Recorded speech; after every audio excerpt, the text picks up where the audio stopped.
Hello, my dear viewer.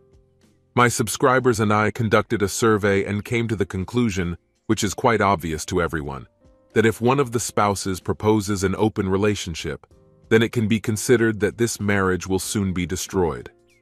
The hero of this story loved his wife very much, but her behavior went beyond all bounds of decency. He tolerated her behavior for a long time, and then she offered her husband an open relationship. How will the hero of this story react to it? Let's listen and find out. And while you are listening to this story, my friend, subscribe to the channel and put your royal like. I did not expect that married life would be so difficult, especially with Joanna. There seemed to be no end to the constant nagging and complaining. Everything I did always seemed to be wrong. Before we got together, I had many hobbies, such as outdoor activities, sports, cycling, and playing football. But over the years, Joe always found reasons why we couldn't do them anymore. Financial difficulties, lack of time, or inconsistency with her other plans. I started to distance myself from my friends, skipping walks and activities. My obsession with Joe blinded me for years before I finally saw the truth. It was only when I thought about my choice that I realized how much I had sacrificed. Why marry someone for the sake of his perfection, then try to make someone else out of him? Even my loved ones were considered a problem. Joe didn't think they were smart enough. Joe's behavior was unbearable. She drank a lot, was noisy and rude. She seemed to enjoy controlling our lives and everything that happened in it. She constantly forced us to earn more money, work more, and stick to a strict list of tasks. This behavior has become familiar to her. When we first started communicating, she was caring, attentive, and able to adjust. Although she was demanding at first, it didn't bother me much. I was intrigued by her. She did not want to part with her maiden name, Farrington. She was a bright woman from a wealthy family. As for me, I'm Phil Hall. Not that I'm bright or rich, but I've managed to make my life work. I had a good job, a lot of friends and hobbies that made me happy, and then I met Joe, and everything fell into place. Joanna has always been tall, with long blonde hair, fair skin, and sophisticated English charm. Her bright blue eyes match her lively character. She is always on the move, but at the same time, sharp and observant.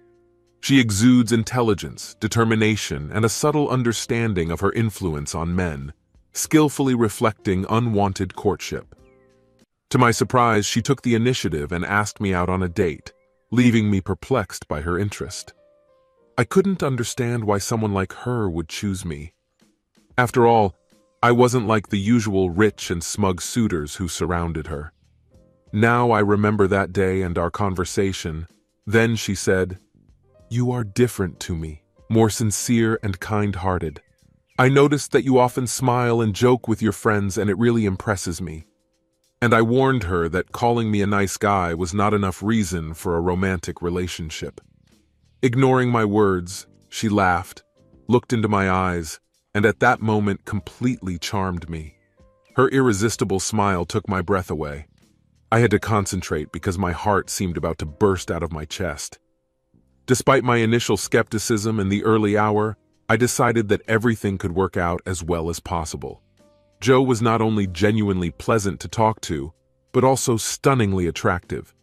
She put a lot of effort into maintaining her appearance. She wore stylish clothes, worked out with a personal trainer, visited spas and various grooming procedures. She spared no expense in self-care, and it was noticeable. Even as she got older, she continued to look even more amazing. Our engagement was going smoothly until an unexpected meeting with an old family friend, Richard Askew, threw our relationship into turmoil. I saw that Joe was having a drink with him, that they were having a nice conversation, and he was holding her hands over the table. At first I thought about leaving them alone, but in the end I decided to go over to them and sit down at the table. Joe's eyes widened in surprise, and she quickly took her hands off the table. "It's not what you think. I explained to Richard that I couldn't keep seeing him because I was engaged now." "The only thing that confuses me is the way you hold hands and look at each other with love. Maybe it's just a bad time and you didn't have a chance to end our relationship. I promise you that Richard is just a friend now, I wanted to talk to him personally to do the right thing. I love you, and I want to spend the rest of my life with you." I stared at Richard, waiting for his reaction. He didn't seem eager to defend himself against my accusations. Joanna's words are true. I asked her out on a date, not knowing that she was engaged. I appreciated her honesty when she explained the situation to me face to face. "I didn't want there to be any problems between you," Richard replied. His words made sense, but something made me wary. He continued, "I think it's better to leave you to deal with your problems alone. I wish you well. And one more thing, Phil. You were incredibly lucky because the chances of success were 1 in a million. You are a really happy person." Joe looked at me with an apologetic expression. "I'm sorry. I should have mentioned that I'm dating him," she confessed.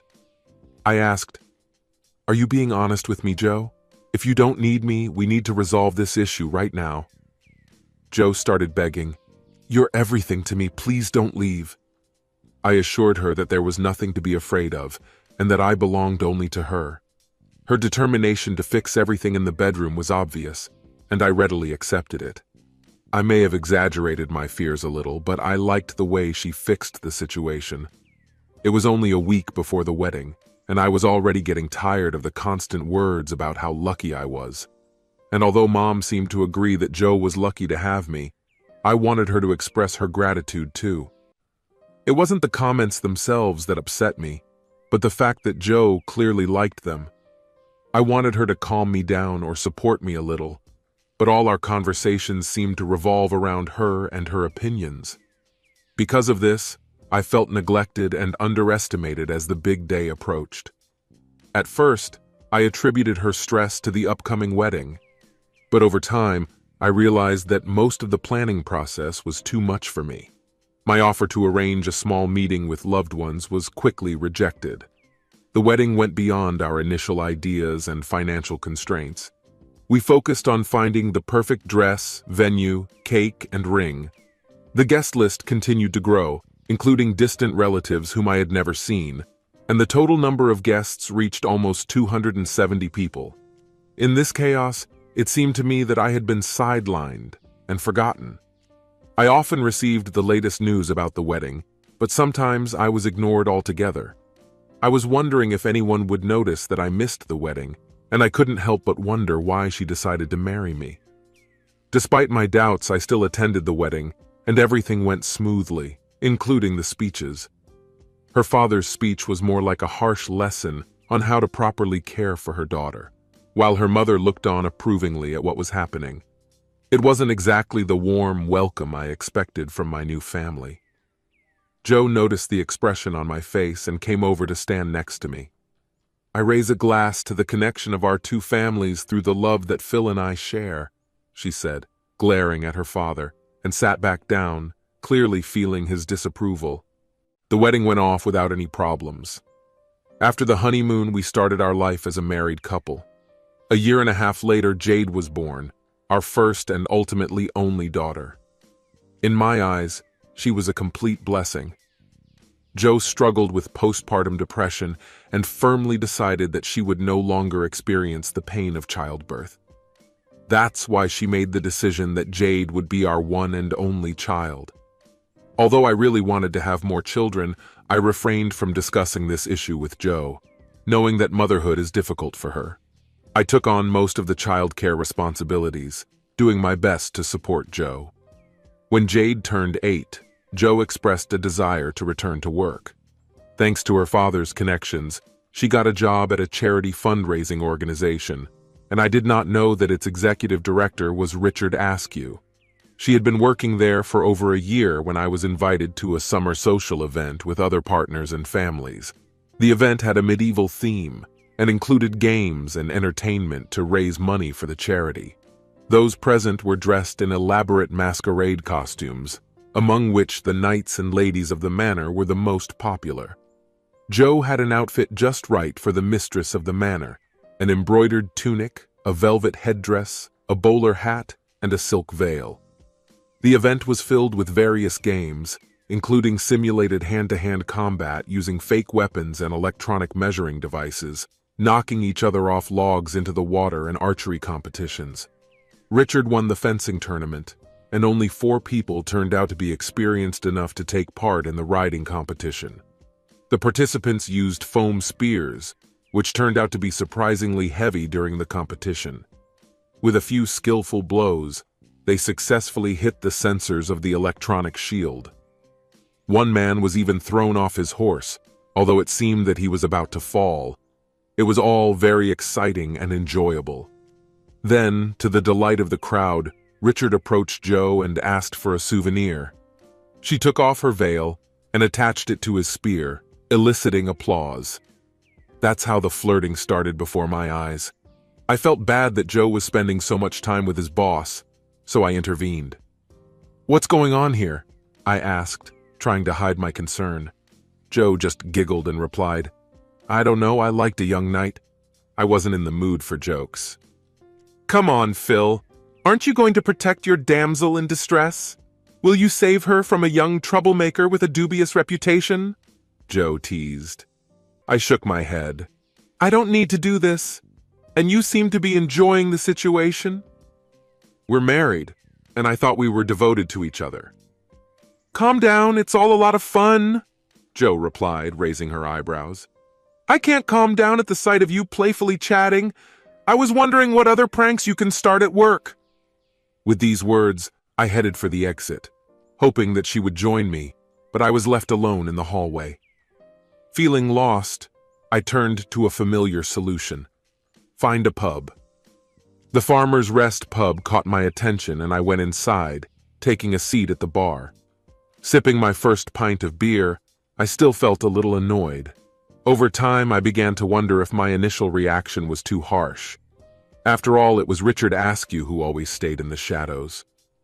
I thought about what I would say to Jo when I got home, but it turned out to be unnecessary.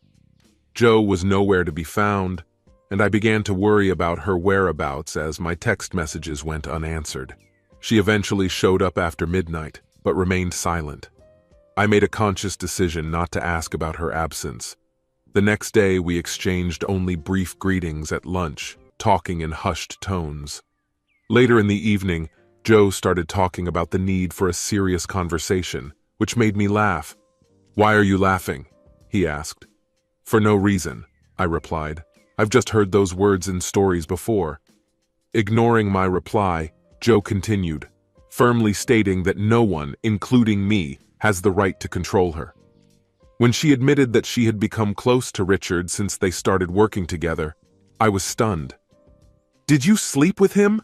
I exclaimed, shocked by her revelation. "Please don't disrespect me. We had a history together. He was always interested in me." "Did you have an intimacy with him before?" "Please stop hinting at that. I have to admit that there is a mutual attraction between us." "Have you been intimate with him before?" I repeated. "Stop acting so immature." I stared at her in disbelief, unable to find words. "You dumped me at a charity event. He was by my side when you weren't there. If you hadn't left, none of this would have happened." "I don't believe you, Jo. I believe that you finally got over with him. One argument and you're already in bed with him. You're acting like a girl of easy virtue." "It's not like that at all." "So what is it? Is this love? Are you leaving me for him?" "No, absolutely not. I love you." "Then what is it? Just a one-time oversight? Do you feel remorse?" "It doesn't mean anything. You have feelings for me.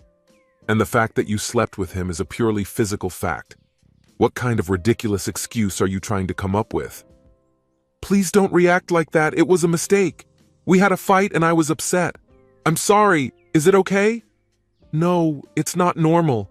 You behaved like that, but that doesn't justify your actions. So why are you telling me this now?" I wanted to be honest and try to build a relationship. Rather, you just wanted to throw it in my face. You're right. In order to settle everything, we need to start with a divorce. You can't leave me. There is no evidence of infidelity. What makes you think I need them? In our country, when a couple no longer wants to be together, they can simply file for divorce. This can be done online without resorting to the services of lawyers. You don't have to prove who did what to whom. The concept of private detectives is alien to me. Fortunately, there are also no attachment alienation laws in our country that could harm your beloved Charity. And let's not forget about Richard and his huge salary. But we're not getting divorced because of that, but because of what you did. Don't even think about it. If you want to see Jade again, my family has enough money to make your life difficult as it is. I've seen the devastating effects of divorce, and they've been devastating. Even if I had managed to get joint custody, I would have been left without money and probably would have lived in a cardboard box. My ideas about lawyers were completely wrong. Before I knew it, her father's firm had set up an appointment with Dr. Taylor. What's the matter?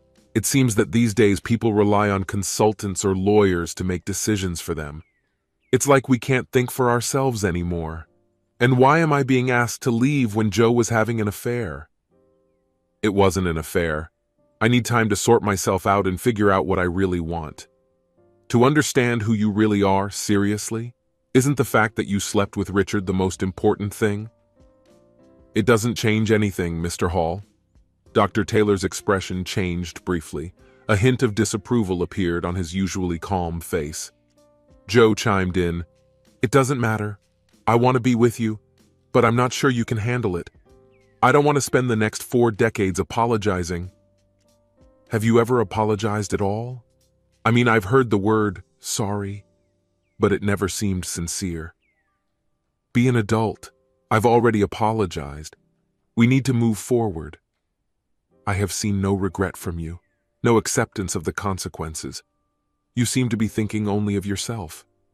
If you feel regret, it's most likely because you don't meet your own standards and are reputed to be a liar. It seems that you don't care about me, except that you want to control our relationship.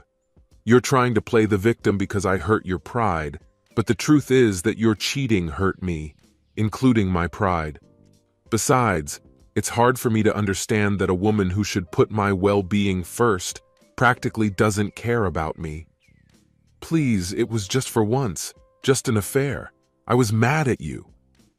You did it because of something insignificant. It's even more painful. I do not know if it was a one-time thing or if you dated him for several months. How could you do something like that? If you don't believe me, then maybe it's time to get over it and move on. Wow, this is a really good idea. This is the first time you've said something reasonable. Wait, are you serious? I got up and got ready to leave. What are you doing? Don't you dare leave me! You still want to control everything, don't you? Well, you can't control me. I have the freedom to leave this room and leave you. Phil, please don't leave. Phil. Dr. Taylor tried to contact me when I missed an appointment. When he called, I told him I wasn't coming. He seemed to have anticipated my decision. In a moment of candor, he warned me about some aspects of my wife's personality that I should be wary of. Besides her infidelity, he mentioned her narcissistic traits and her tendency to never forgive me for her actions. He also warned me about parental alienation. The conversation ended abruptly. I was immersed in reading when I came across something that shocked me to the core. The character traits described clearly corresponded to Joe, especially her inflated sense of self-importance and belief in her own superiority. Her inability to empathize, constant need for approval, tendency to criticize others, and unwillingness to accept any form of criticism really stood out. It suddenly dawned on me that I could lose Jade forever. The concept of parental alienation, when one parent psychologically sets the child against the other parent, made me realize that Jade could become an object of manipulation and completely cut off from me. It was simply impossible. The heartbreaking long-term consequences for the child, as well as practical examples, made it clear that none of the breakup or revenge plans were practical. I didn't have the resources, the connections, or the experience to come out a winner. I was an ordinary person who found myself at the mercy of the legal system. Was there any way to prevent a complete loss? And then it dawned on me. It wasn't exactly an epiphany, but a glimmer of hope. I got the idea to stay with Joe and raise Jade together. She's almost 10 years old now, so it's going to take me about 6 more years. Perhaps love is not a necessary component of a relationship with Joe, nor is loyalty. Marriage can be more favorable for financial stability. If we can maintain a friendly relationship for a while, I can be sure that I won't lose Jade. Dr. Taylor's warning made me think about the consequences of not participating in Jade's life. Joe begged me to give her another chance to explain herself, but I was adamant that I wouldn't do it until she agreed to stop interfering with my visits to Jade after she moved in with my mother. She categorically refused to comply and assured me that there would be no problems with visits. Reluctantly, I returned to our former home to discuss and settle our differences. The truth is, I've always wanted something more in my life. If it wasn't Richard, then sooner or later it would have been someone else. Why did you decide to marry me? It's clear that I love you, you fool. You bring me joy, security, and peace. I excel in social situations and crave attention, and it's all thanks to you. I'm relying on you, but I need something more. And what you need is Richard Askew. Well, not really. He's not bad in bed, but I can end the relationship with him. I know you don't love him. Just know that if you break up with me in the next half hour, he'll already be at the door. He always had feelings for me. It's unbelievable. You have so ruthlessly revealed your true feelings. Perhaps you are really made for each other. This shouldn't be the end for us. Please look at me. You won't find anyone who can take better care of you than me. But do you want to have fun with other men? It's not worth talking about it so bluntly. The time I spent with Richard showed me what I was missing. I want to be more open with you, but I'm afraid of losing you. It doesn't have to happen often, and I can control myself. We sat in silence for what seemed like an eternity. The consequences of our divorce weighed on me. Thoughts of them crept into my head, forcing me to reflect on our situation. Finally, I plucked up the courage to speak. I think we will succeed if we are open to finding other relationships, I said uncertainly. Joe's reaction was unexpected. At first, shock showed on her face, but it was quickly replaced by a mischievous smile. Of course, honey, I can be your hot wife if you like it. I'm ready for anything you want. You can watch and I'll tell you all the juicy details. Maybe it will help you understand me, she replied playfully. But my intentions were different. That's not exactly what I meant. I'm thinking more about swapping with other couples, I clarified. Why would you consider this option if you have me by your side? Perhaps it's my natural inclination for equality. It can also satisfy your desire for intimacy with other men. She looked at her own body, barely noticeable hips in a fitted skirt, and said, But dear, I don't want to compete for your attention. You only want me. I realized that I had to use her desire to admire. Imagine what attractive men you could have fun with. They will crave companionship with a beauty like you. You will be the center of their attention, and they will satisfy your every desire. It dawned on me that she was more attracted to the idea than the need to control me. So I continued my last attempt, my last plea. This is the only way to stay a couple, but there are several conditions. You must undergo a medical examination before we get intimate again, and we must always use protective equipment. We will not tolerate any non-consensual behavior. We will register on the site to communicate with other couples who have similar interests. Besides, it's time to end the relationship with Richard and never see him again. I can't stand this guy. Joe was not embarrassed by this, and she accused me of trying to deceive her, which amused me. I asked if she had already quit her job, and I made it clear to Joe that this was out of the question. Either Richard would leave, or I would. Reluctantly, Joe agreed. She noticed my firm determination, but she was sure she could outsmart me in the end. She also decided to leave, saying that Dad had found her a new job, and promising that she would never see Richard again. Although I wasn't completely sure of her sincerity, I expected her to resist even more. I registered on several sites, and was surprised by the overwhelming number of responses I received.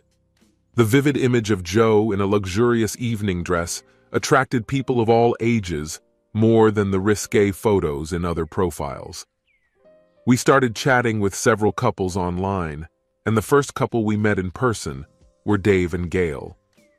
The meeting was quite decent. They were a little younger than us, in great shape and quite cute. Dave especially liked Joe, but I didn't like Gail. In the end, we found the meeting just intriguing and decided to move on, much to Joe's regret. At one point, we exchanged quick kisses on the lips.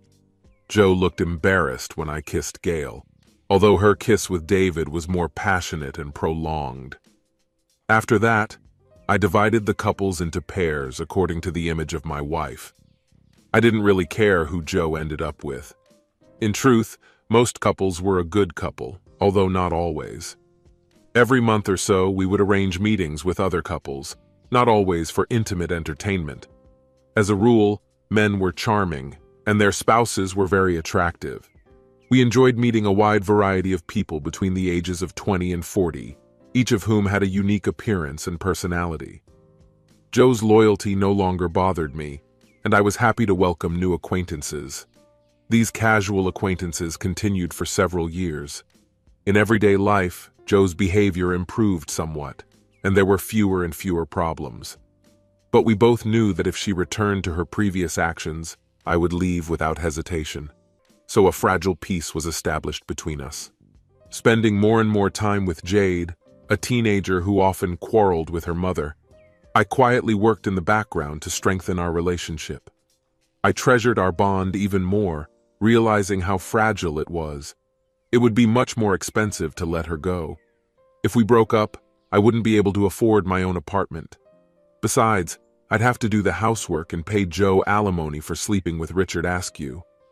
I've entered into intimate relationships with several beautiful women that I would never have thought of. Although I had always hoped for a faithful and monogamous relationship, at that time this arrangement seemed to me the most practical. My feelings for Joe had changed, and I no longer loved her the way I used to. But our relationship remained quite satisfactory.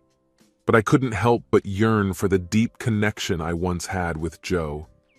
Jade was already 13 years old, and I realized that I just needed to get through a few more years. I started a conversation with a couple who had been married for 30 years, named Megan and Ian. Our conversation was easy and pleasant, and we even exchanged a few photos in our outfits.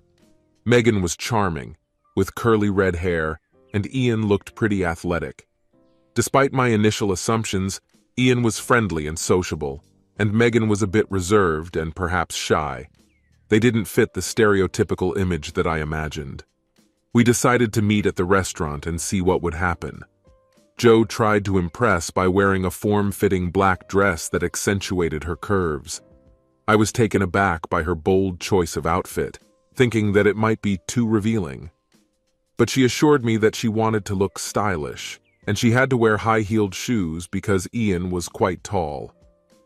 When we entered the elite bar, they greeted us with warm smiles, exchanged greetings and friendly hugs, as if they were long-lost friends. Ian was wearing a formal suit that resembled my clothes. Seeing Megan firsthand was just exciting. The photos we saw did not convey her beauty. She was wearing a stunning midnight blue dress that seemed to sparkle in the soft light of the streetlights, paired with modest heeled shoes. Her fiery red hair was styled in a cascade of curls and pins that looked very natural. Maybe Joe hadn't made a mistake with her outfit. There were a lot of smiles and mutual comments confirming that we were glad to finally meet. We had a small talk about how we found this place, and then decided to order a couple of bottles of wine.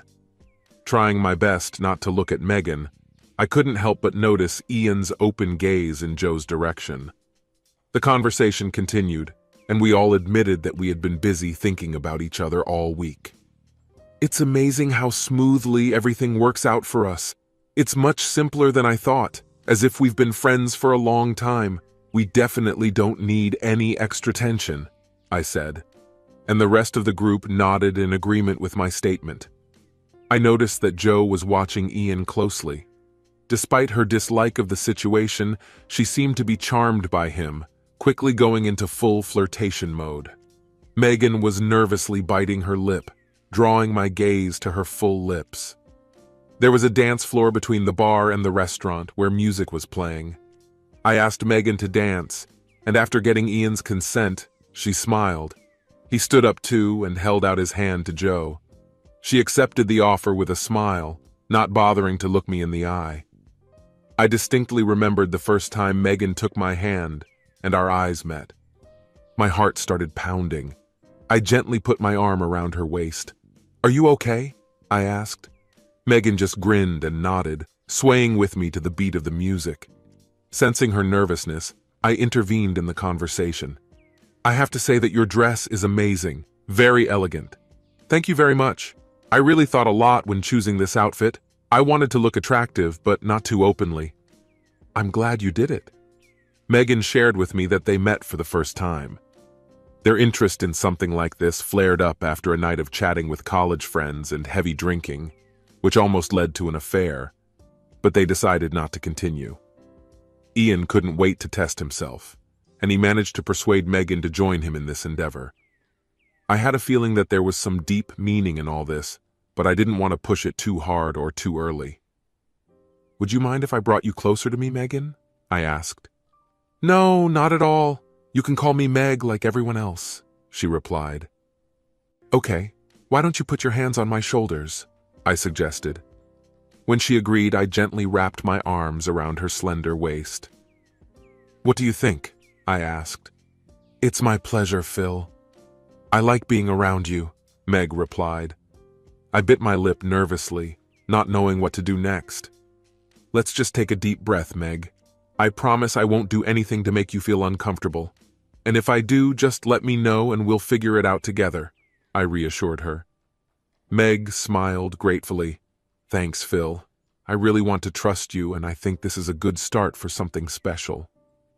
Hugging Meg, I forgot about Joe and Ian for a moment. At that moment, I wanted to kiss her, but I restrained myself, deciding that it was too early. I was hoping that this was something worth waiting for in the future. Looking at each other, we noticed Ian and Joe exchanging kisses. His arms were a little lower than before, but I was surprisingly indifferent. Since she betrayed me, my feelings for her have irrevocably changed. Her dismissive attitude only reinforced my belief that reconciliation is impossible. Meg looked up at me and asked, "How do you feel watching them kiss?" I expected to feel jealous, but instead I realized that it was because you were in my arms. Meg smiled softly. "All week I realized that I liked you, but I was afraid that my jealousy would get out of control. Surprisingly, this did not happen. Our date is going on as usual, but with an additional element of excitement. It's exciting, but in a good way. I don't mind worrying, especially when we're together." I pulled her closer, enjoying the closeness, and my hands gently moved to the back of her thighs, avoiding inappropriate touches and feeling the warmth of her body on mine. Ian and Joe came up to us and asked, "Are you two okay?" I motioned for Meg to answer. "Yes, we're fine," she replied. "You're a great couple," Ian praised us, and I couldn't help but feel proud. There was something about being called a couple that I really liked. Meg turned to me and nodded in agreement. "I think so too," she said. We resumed our seats in the booth while Ian and Joe continued to dance.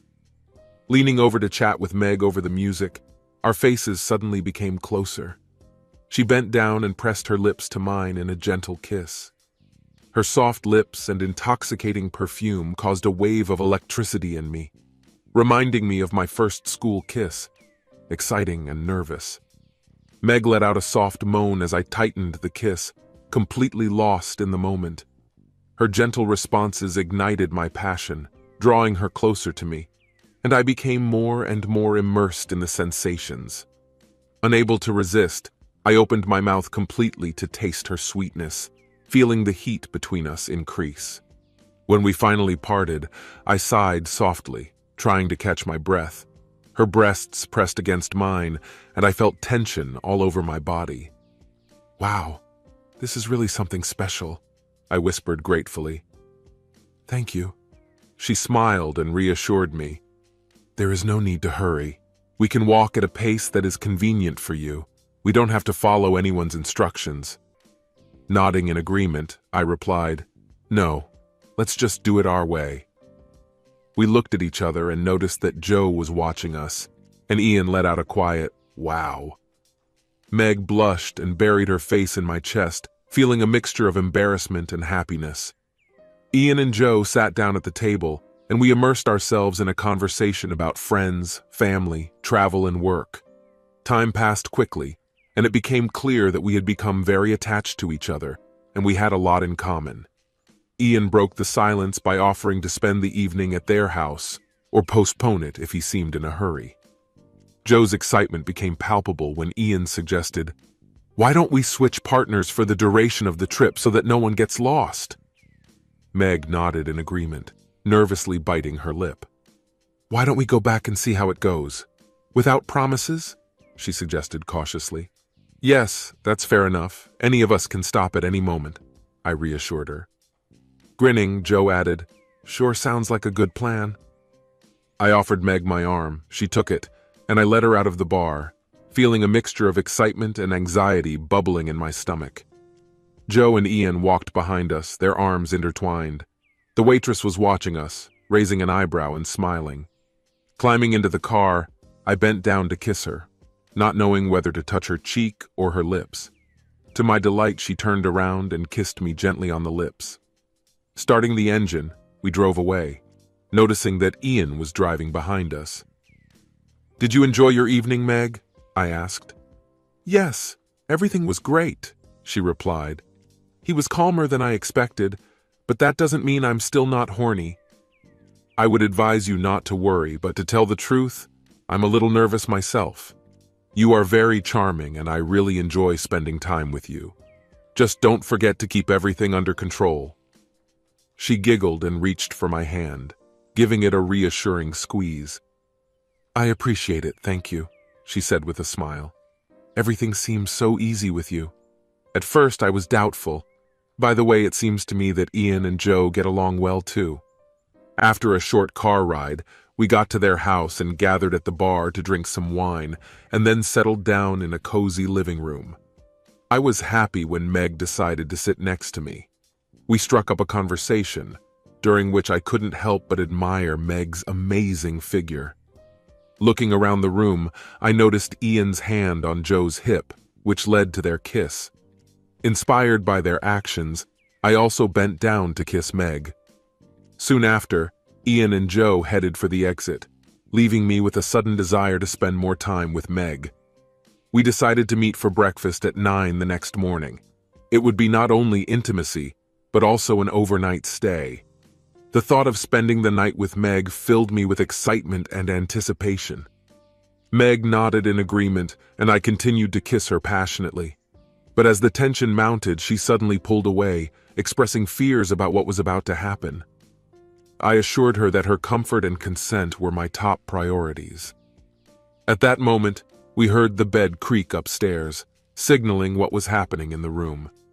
Meg took a deep breath, got to her feet, took my hand and led me up the stairs. The sound of the headboard hitting the wall in the next room brought us out of our slumber. It was obvious that Ian and Joe were having fun again. As soon as the awkwardness passed, breakfast turned into a casual conversation. We shared our thoughts without going into details. Joe and Ian seemed pleased too, and we decided to set up another meeting.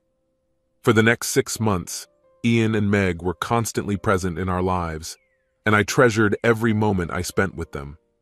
Joe started teasing me about my feelings for Meg, but I dismissed it as a passing joke. Everything changed when Ian expressed concern that Meg and I had become too close and decided to end our meetings. At that moment, I could no longer deny the truth. I had feelings for Meg. I realized that I was in love, and the thought of being with her consumed me. Unfortunately, our time together has come to an end, and it has been 4 months since we last saw each other. For no reason at all, Joe broke the news to me. Ian and Meg invited us to a party. More precisely, to a party hosted by a couple they met on the site. Not knowing how it would go, they wanted familiar faces to join them in case things went awry. Although we were not big fans of such parties, We decided that we would only participate in the exchange of couples, no singles or groups. Despite my doubts, I was intrigued to see Meg again, so I reluctantly agreed to participate. Joe, on the other hand, seemed genuinely curious about what was going on at these parties, and she was eager to experience it for herself. I was pleasantly surprised when we arrived at the party venue, a spacious and secluded private house. The atmosphere at the party was relaxed, drinks flowed freely, and there were friendly acquaintances around. The host made sure to introduce us to some of the regulars, who turned out to be nice people, although I didn't notice Ian or Megan anywhere.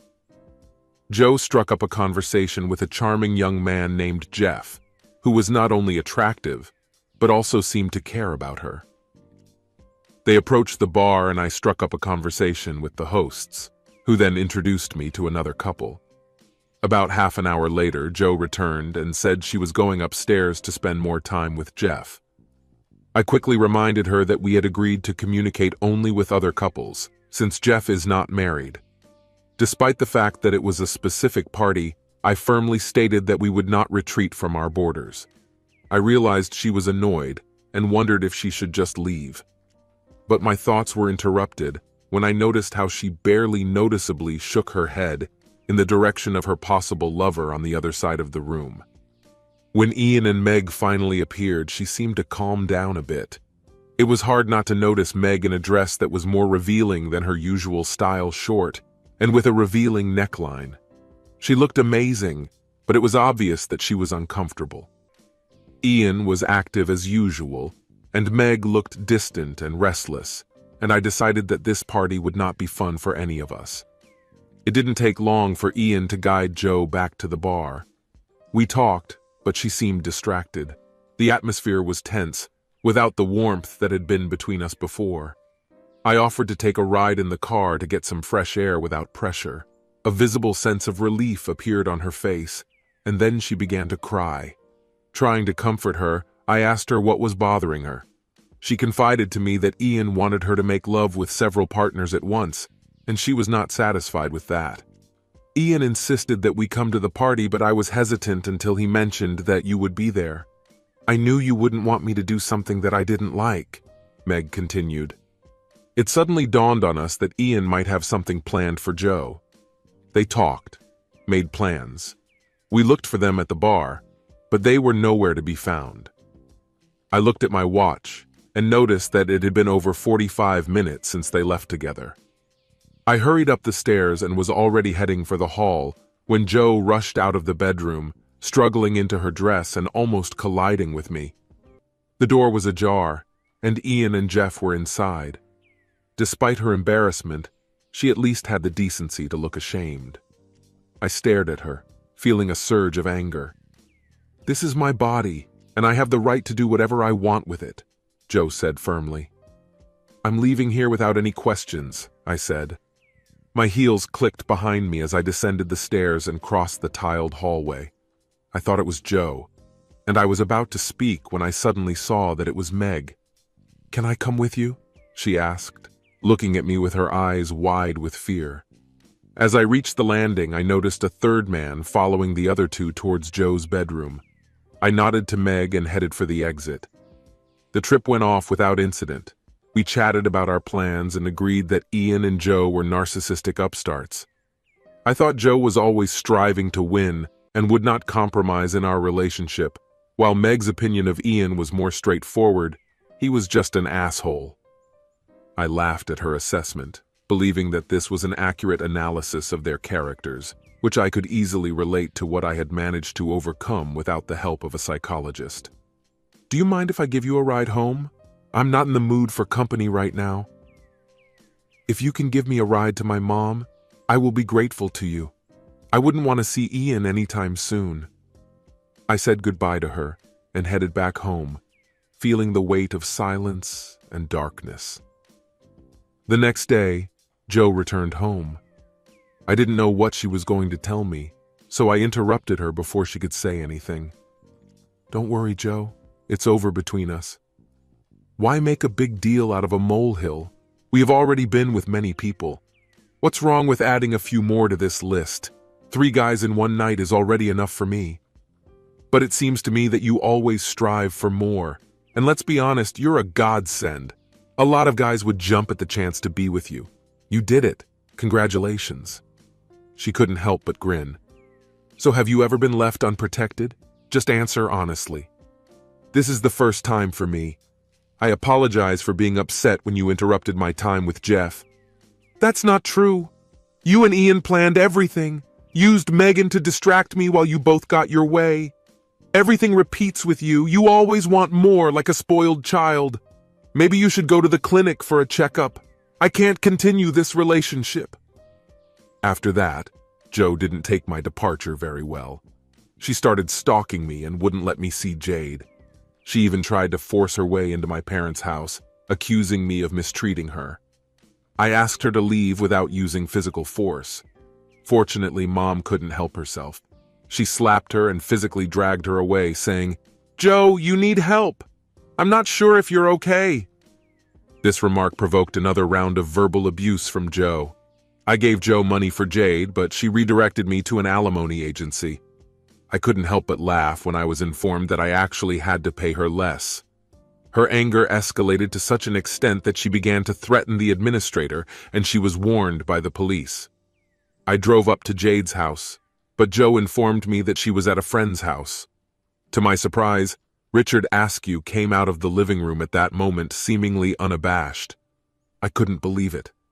As I suspected, Richard has already caused problems. I stared at him intently, determined to deal with him. When I remembered Dr. Taylor's warnings from the past, a thought struck me. Maybe this is all a trick, a scheme to frame me. Jo's competitive nature made her avoid defeats.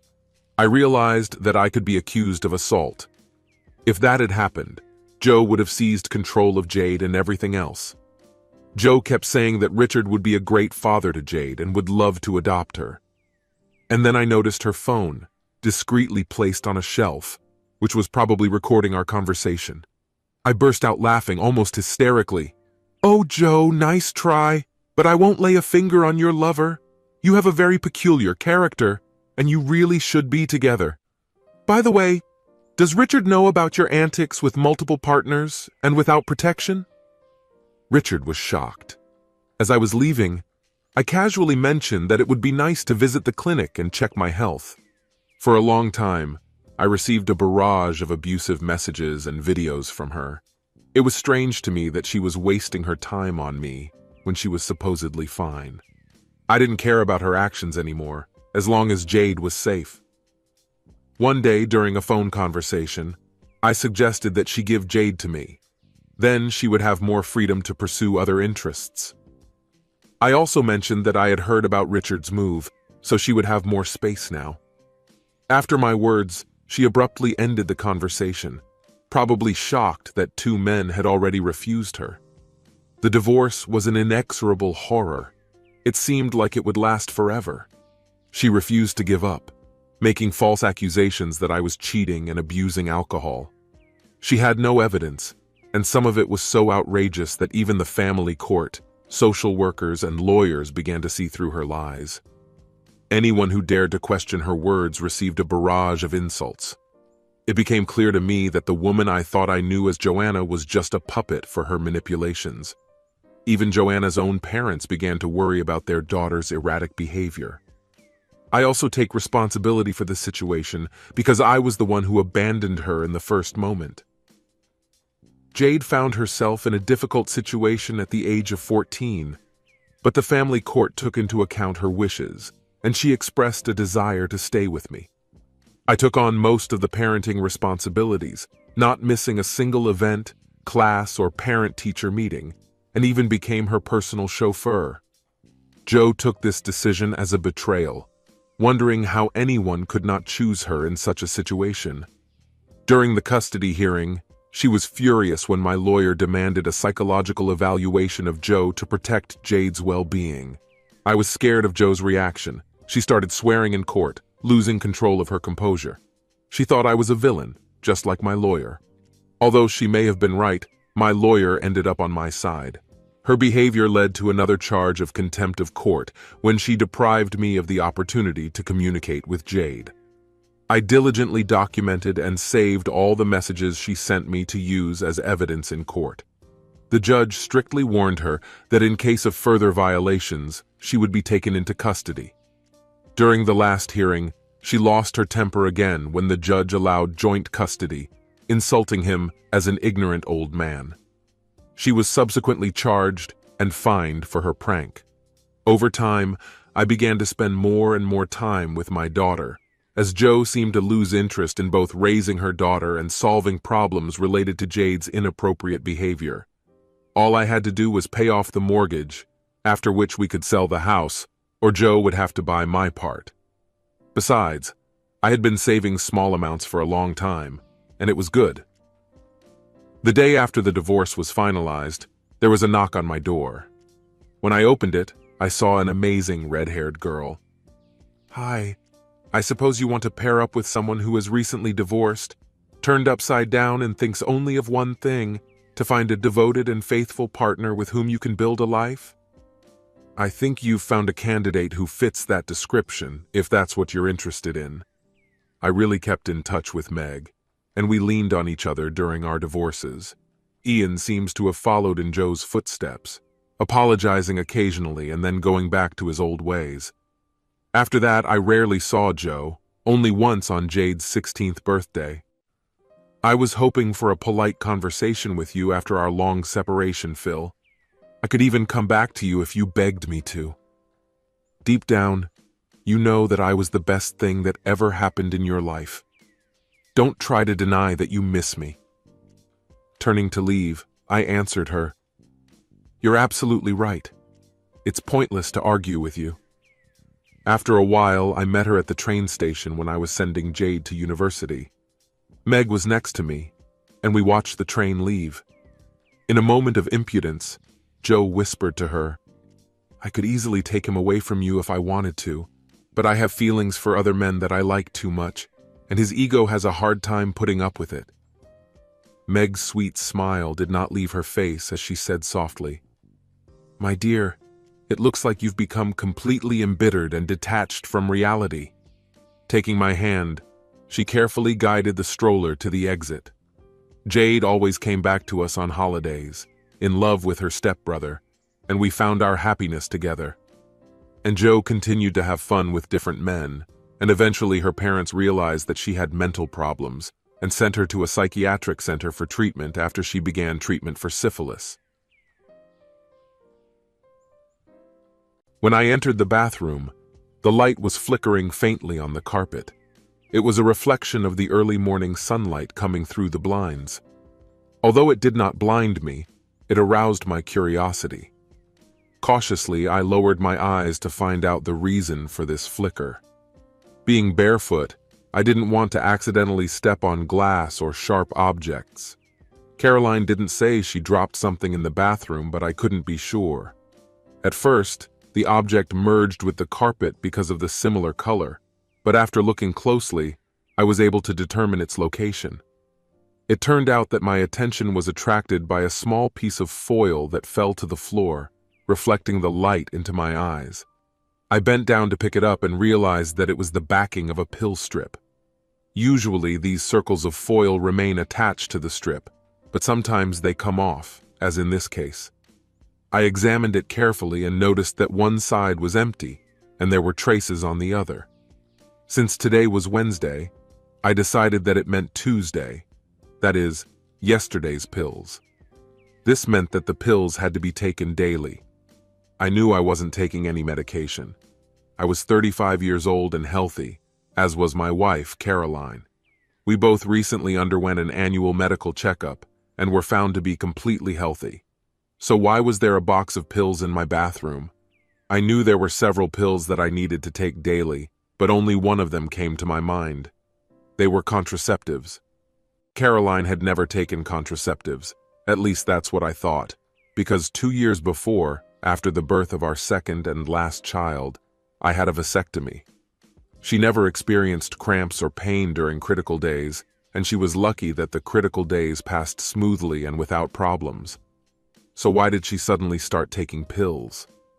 My mind immediately switched to the worst-case scenario, wondering if she was hiding some kind of illness from me. At such moments, my thoughts would rush to dark and disturbing places.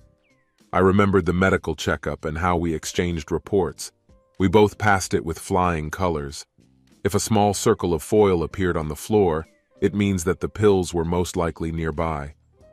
After closing and locking the door, I started looking for them while Caroline stayed in bed.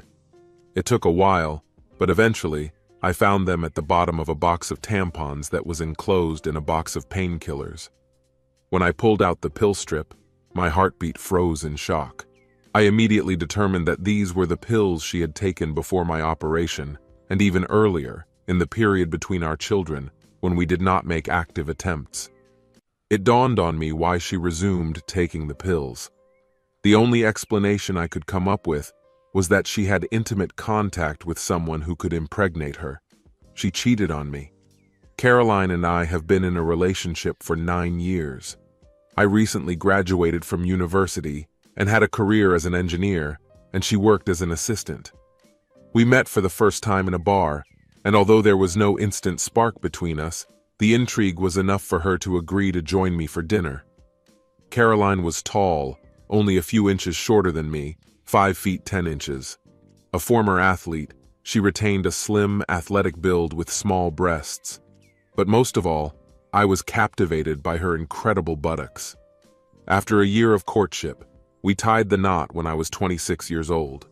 Our family was complete. 2 children, 5 and 2 years old. After going through the surgery so that there would be no more surprises, we felt satisfied with our perfect set. James appeared first, followed by Sonia, completing our impeccable family. That's what we thought. Caroline returned to work after each maternity leave, not wanting to give up her favorite job. To help with the children's care, we hired an au pair who looked after them during the day and left in the evenings. Unfortunately, the cost of an assistant was almost equal to Caroline's earnings. Caroline didn't care. Her only desire was to run away from home and pursue a career she liked. Together with several friends, we founded an engineering company. Although we weren't rich, we really enjoyed our work. After tidying up the bathroom and putting the medicines back in place, I realized that I had to think about my next steps. It was useless to confront her at that moment. I needed a reliable strategy and evidence. The future was uncertain. The first step was to gather all the necessary information and follow the trail to which it would lead. I went to work like any other day, thinking about my choice. First of all, I had to determine who my spouse was involved with, the time of the situation, and the duration of their relationship. Was it a colleague or worse, her boss? Maybe this is the same person she was talking to before we started dating. This led me to the most terrible question. Were these children mine at all? Despite all this, I managed to restrain my emotions, realizing that feelings of sadness and deception are inevitable. Before plunging into the abyss of pain and anger, I needed to make sure that the situation was true. I've been diligently researching the situation, gathering facts and evidence to piece together the puzzle. In search of answers, I turned to the internet and purchased DNA analysis kits and surveillance equipment. It will be very easy to check the children, and it will be easy to do it while Caroline does not know anything. I bought a couple of small dictaphones that could be easily hidden in her car and bag, as well as several tiny cameras that could be placed around the house unnoticed. Despite my doubts, I suspected that she might be up to something, although she was rarely at home when I wasn't around. I knew I needed access to her phone to confirm my suspicions. I've heard about a cloning tool that can be used to make a copy of her phone, which will allow me to see all her messages, emails, and even listen to calls. To implement this plan, I needed to buy another phone. The delivery of all items took several days. I've been watching her closely all this time. Caroline did not show any unusual behavior. Our intimate life remained fairly typical once or twice a week, usually on weekends when we stayed up late in bed. I never smelled any suspicious smells from her, and she didn't rush into the shower immediately after returning home. Everything remained unchanged. Thus, it turned out that she either did not have an affair or she was incredibly careful about this matter. The packages arrived on Friday morning, and I made sure they were sent to my office to avoid suspicion. Inside were DNA analysis kits, dictaphones, cameras, a cell phone, and a cloning kit, everything I needed for my plan. I left work early that day and went home.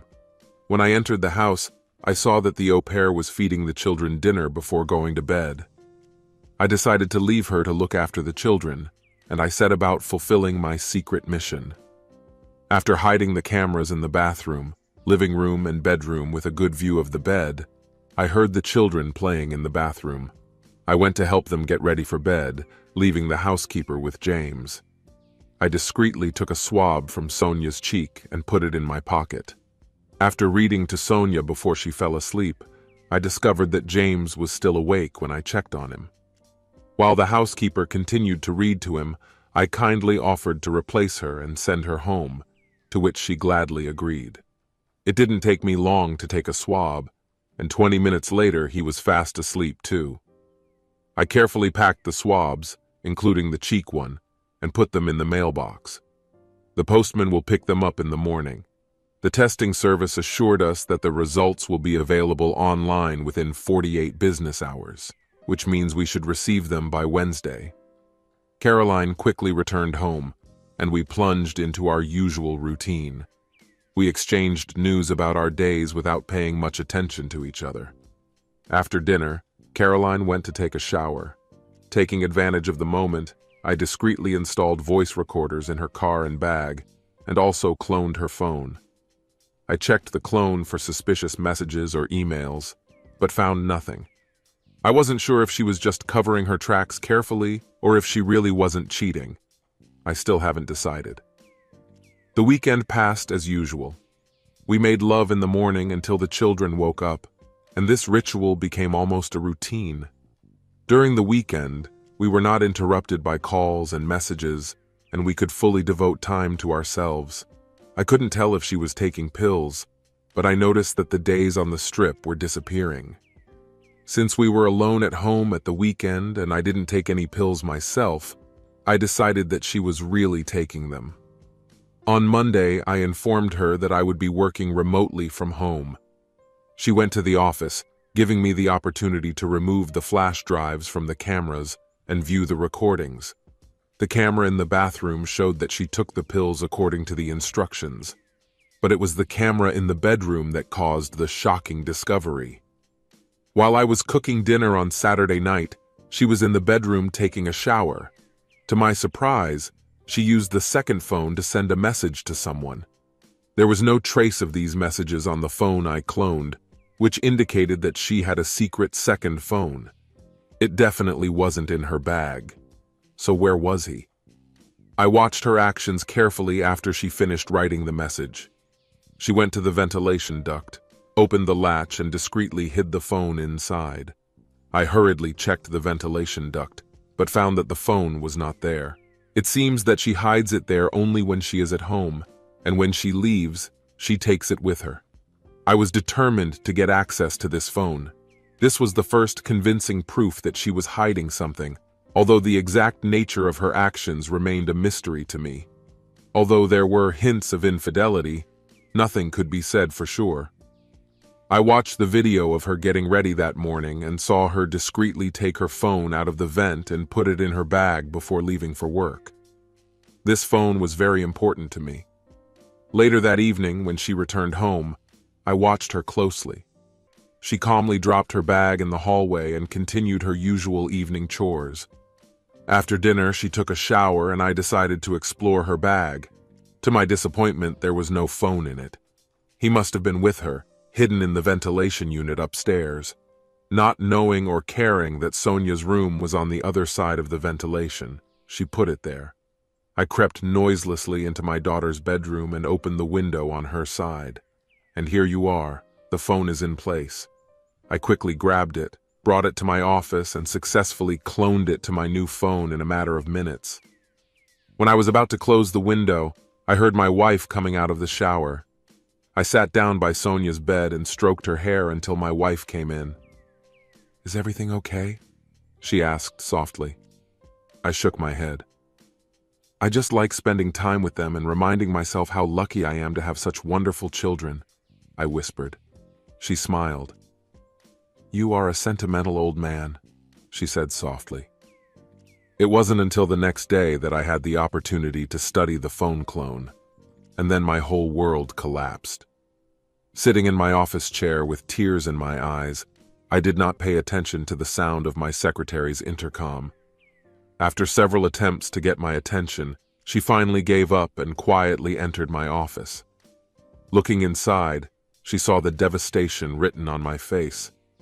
She exuded a sense of detachment and dressed in a way that did not match her age. With her slender figure, red hair, and piercing green eyes, she looked to be between 30 and 40 years old. Her wardrobe consisted of conservative outfits, more suitable for an elderly person. Our communication was purely professional, devoid of any emotional connection. I've never shown any interest in her, but I've watched the consequences when others have done it. It was not a pleasant sight. One of my business partners, who had a reputation as an office schemer, got into an unpleasant situation because of this. He flirted relentlessly with my secretary, unable to imagine a woman who would not succumb to his seductive tricks. She made it clear to him that if he did not stop his courtship, she would sue the company for constructive dismissal and harassment. She explained that the only reason she hadn't taken action yet was because I had always treated her with respect and had never crossed the line. My partner was furious and demanded that we either let her go or he would leave on his own. Thus, I have one less partner.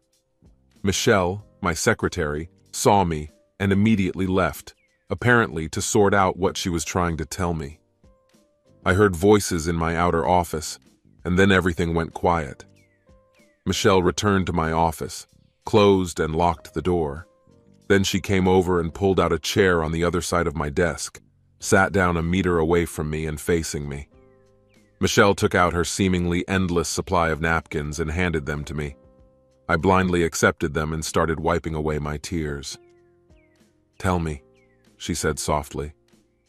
I showed her the phone, which revealed text messages between Caroline and an unnamed man discussing secret meetings and seemingly endless lovemaking. It was obvious that this man knew her thoroughly.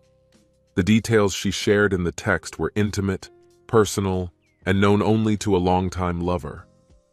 The mention of a small mole on the inside of her thigh and the cute sounds she made during lovemaking were special and personal moments that only I could be privy to. Despite the lack of mention of me in the text, it was clear that I was the one who kept these intimate details close to my heart. The absence of my words only emphasized the exclusivity of our bond and the depth of our relationship. No extraneous thoughts or casual mentions could distract from the special and unique relationship that bound us. "Do you know who this is?" Michelle asked, keeping her tone professional. I shook my head in response. "Where did you get this information?" she asked. I told him about how I found a small silver foil pill on the bathroom floor, and then suddenly the pills appeared. The words flowed easily, like a steady stream. While I was talking, she sat and silently watched me. Only then did I notice that she was holding my hand. It was the first time we made physical contact. "You need more information," she said calmly. "The children's DNA will be received on Wednesday. Will you be able to hold out until then?" Michelle asked. "I don't know," I replied. She nodded. "Our producers in Portland need to meet with you urgently. I've booked you a ticket for the next flight. You will be back on Thursday," Michelle said. "I can't think about it right now," I replied absently. "Then I'll write to Caroline myself," she said. She took my phone, typed a message, and sent it to Caroline. "Something happened in Portland. We have to go and find out everything. I'll be back on Thursday. I love you." The response was quick. "Sure, just text me when you get there. I can't wait to see you again." She looked at her phone and a smile appeared on her lips. After returning my phone to me, she took hers. "Lorraine?" Michelle said into the phone. "Yes, this is Michelle. When are you free this afternoon? Great, I'll see you then. Treat yourself to something nice, she said. Her domineering demeanor and implicit expectations that I would follow her instructions in the workplace led me to implicitly follow Michelle's instructions. It was nice for me to give up control and put decision-making on the shoulders of another person. When I came out of the bathroom, I found her waiting for me with a jacket in her hands. After asking where we were going, she informed me that I had an appointment with one of her acquaintances. Without hesitation, I followed her. Lorraine, who turned out to be both Michelle's closest friend and an experienced divorce lawyer, was just handling Michelle's divorce case when she discovered a shocking discovery. Michelle's husband had an affair with one of his employees. While Michelle was telling Lorraine about the heartbreaking situation, I stood on the sidelines, hardly believing what was happening. It wasn't my reality, but for Lorraine, it was a scenario she had encountered countless times in her career. After gathering all the necessary information, Lorraine turned her attention to me. It wasn't me. She was talking to another person. Suddenly, I felt a sharp pain in my cheek. Michelle punched me in the face. I opened my eyes in fright and saw shock and amusement in Lorraine's eyes, which quickly disappeared when she turned to me. "Gary? What's the matter?" she asked. I nodded. "Do you have any thoughts about what you want to do with them?" Lorraine asked. These words triggered my logical engineering brain. Planning was my specialty. "Get rid of them," I replied. I expected a shocked exclamation from Michelle, but to my surprise, she just grinned. "Okay," Lorraine said. "I see what you're getting at. Unfortunately, this option is not suitable, as it contradicts the law, but we have several legitimate alternatives that we can consider. Before we begin, I want to clarify that at the moment I am only presenting you with options and do not support any of them. This can be done later. The first option is to take no action," Lorraine began. "Your wife does not know that you are aware, and in my opinion, you have lived a relatively prosperous life, and this should remain unchanged. Keep pretending you don't know. Next, seek a friendly divorce. Submit a statement of irreconcilable differences. Divide up your assets, including your company, home, and finances. Since she earns less than you may have to pay child support for her and the children until they graduate from high school. And finally, be prepared to take drastic measures if necessary," says Lorraine. "If the children are not biologically yours, file a lawsuit to issue a fake birth certificate. If the other party is responsible for causing emotional distress in your relationship, you may have grounds to file a claim for alienation of affection. If this person is the father of the children, demand reimbursement of all expenses incurred for their care. If this person is a colleague, file a claim for violation of the company's privacy policy.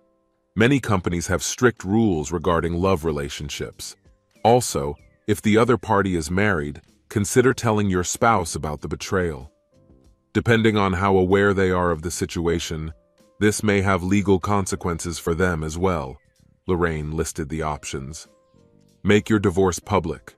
Tell everyone, friends, relatives, colleagues. If she belongs to any societies or church groups, tell them. Humiliate her with all you might. You need to protect your assets. Sell your stake in the company to an offshore trust. Mortgage the house. Take everything you can. Take cash along with the money you receive from the company.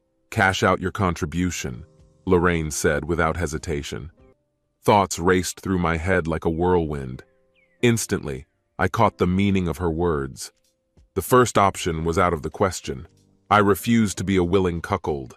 I've been passively letting myself be used for too long. The second option didn't work either. I invested too much time and effort into building our business and ensuring our lifestyle. I wouldn't let her take half of everything I've been working on and then expect me to keep supporting her while she's having fun with someone else. No, the third option was the only one: nuclear. I informed Lorraine of my decision, and she grinned. "Okay, then I'll start filling out the paperwork. I recommend starting covert surveillance of your wife to gather more information about who, when, and where. We need more evidence, and can I keep this phone?" she asked. I agreed and handed it to her. Michelle and I then left Lorraine's office and headed to a quaint family-run hotel. Michelle booked a room for me and said, "Go freshen up in the shower and order something in the room." Michelle took matters into her own hands and promised to return with the things needed in this situation. Speechless, I found myself in a hotel room, detached from the surrounding chaos, and ordered room service as if nothing had happened. The stress caused by the current situation was taking its toll. It hurt me that I hadn't known about the unfolding events for 9 years. I wondered how I could have missed the signs indicating my wife's infidelity. And who was this man? Every time she returned to work after the birth of her child, Caroline told me about her job and independence. But I couldn't help but wonder if the reason for her return really lies in her career, or if she just can't stay away from her lover for long. While I was thinking about it, my gaze fell on the minibar, tempting me to give in to my desires. But just as I was about to give in, Michelle came into the room and caught me doing it. "Don't even think about it," she warned. "You need to focus and not drown your sorrows. You have plans, and you won't be able to carry them out if you look at the world through the bottom of a bottle," she said sternly. Plans? I put in so much effort to create a reliable plan, but everything collapsed. I once had a loving wife and 2 beautiful children, and now I'm left with a cheating wife and doubts about my own paternity. I feel like an absolute cuckold, watching my life crumble before my eyes. And yet you expect me to come up with a plan of action? I asked bitterly. Michelle looked at me in silence for a minute while I waited for some kind of answer, a comforting word, a gesture of understanding. But instead, she just looked at her watch. "Okay," she said in a non-malicious tone. "Enough pity. How many times did your plans go wrong when we started the company?" Michelle asked. I didn't understand what she was getting at. "I don't know, quite a few times," I admitted. I remembered one particularly unpleasant case when the patent office lost our application for an inversion thread, but we still managed to win the deal with Headingley. Once the bank tried to foreclose on us ahead of schedule due to external pressure. "Was there a moment when you wanted to give up?" Michelle asked. I explained that everything was different then. My family was counting on me, and it was worth fighting for. She noted that even now I have a family that counts on me. This responsibility rests on your shoulders, as it extends far beyond your immediate family. A total of 140 people and their families rely on your leadership and decision-making skills to guide the company through turbulent times. Despite the fact that you are all engineers, you are the only one who has good business acumen. The stakes are high. If you slip up, the whole company could collapse. The idea of handing over management to someone who doesn't care about the interests of employees and their families is frightening. This person may not hesitate to sell the company to the highest bidder, regardless of the livelihood of those who depend on it. The future of the business hangs in the balance, and the choice is obvious. Will you fight to protect the company and the people it supports, or risk losing everything in favor of someone who may not have the same level of care and dedication? Michelle asked. I looked at her, realizing that she was right. If I don't take action, then everything I've invested in my projects can easily go to someone else. I had to make sure that everything I was working on would remain at my disposal, ensuring my future and the future of my family. I will take care of the children, but Caroline will have to deal with the consequences of her actions on her own. I'll be able to deal with the emotions caused by the breakup of our relationship as soon as I get everything else in order. When my confusion cleared, a surge of anger and determination spurred me to action. When I sat down at the table with Michelle, I immediately began to develop a strategy. My goal was clear: to preserve the future of the company and provide for my only remaining family. In that moment of determination, everything fell into place. The pain receded, the uncertainty disappeared, and I was filled with unshakable confidence. Michelle noticed the change in my behavior and nodded approvingly. The rest of the evening was devoted to strategizing and developing a comprehensive plan to ensure the long-term success and stability of the company. Initially, I considered selling my shares to partners as an acceptable option, but Michelle categorically opposed this idea. She expressed fears that it is worth entrusting the future of the company to people whose motives may not coincide with our vision. Michelle firmly believed that giving up control could lead to the destruction of everything we had worked so hard to build. As a result, it became clear that maintaining control was necessary to ensure the future of the company. As a result, it was decided that the best option would be to create an offshore trust. The plan called for the sale of the company to the trust at market value, and I remained as CEO with a minimum salary. This meant that I would earn practically nothing. In addition, since the trust was located offshore, the courts had no right to control its activities and information about the owners. This ensured anonymity for the owners of the trust. As a result, after completing the transfer, I technically became a millionaire, at least on paper. Although we were together when we bought the house, it was issued only in my name, since Caroline was not working at the time of purchase. She was pregnant with James, and the mortgage consultant told us that it would be easier to apply for a loan in my name, since she was not earning at that time. I made a list of what I needed to do and wrote to my lawyer, who handled the company's legal issues. I made an appointment with my lawyer the next day. As soon as Michelle left, I took a quick shower and climbed into bed, not counting on a long sleep. Surprisingly, I fell asleep almost instantly and only woke up when the alarm clock on my phone rang the next morning.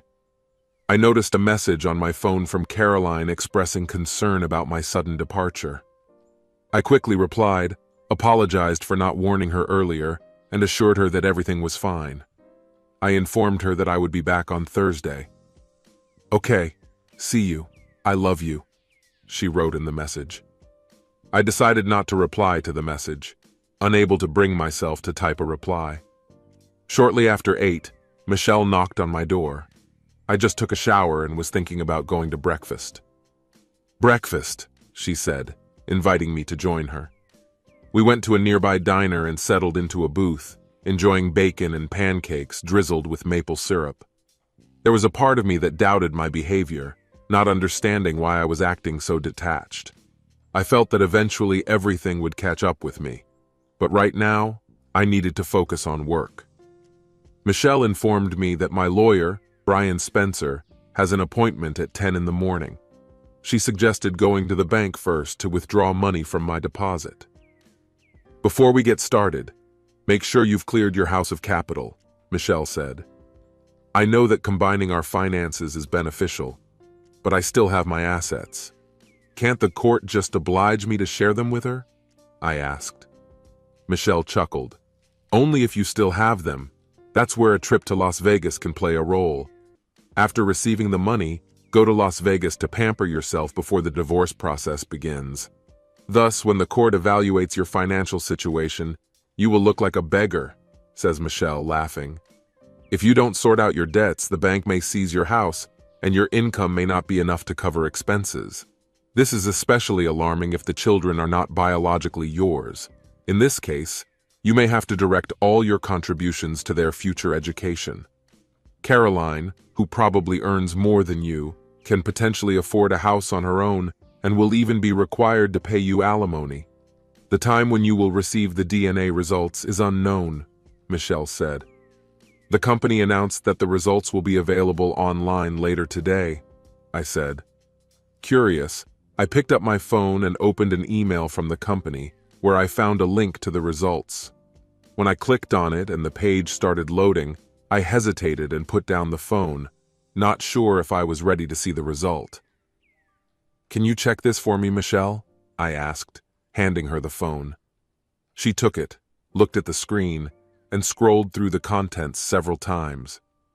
I watched her expression carefully, hoping to catch at least a hint of the result. She looked up from the phone and frowned slightly.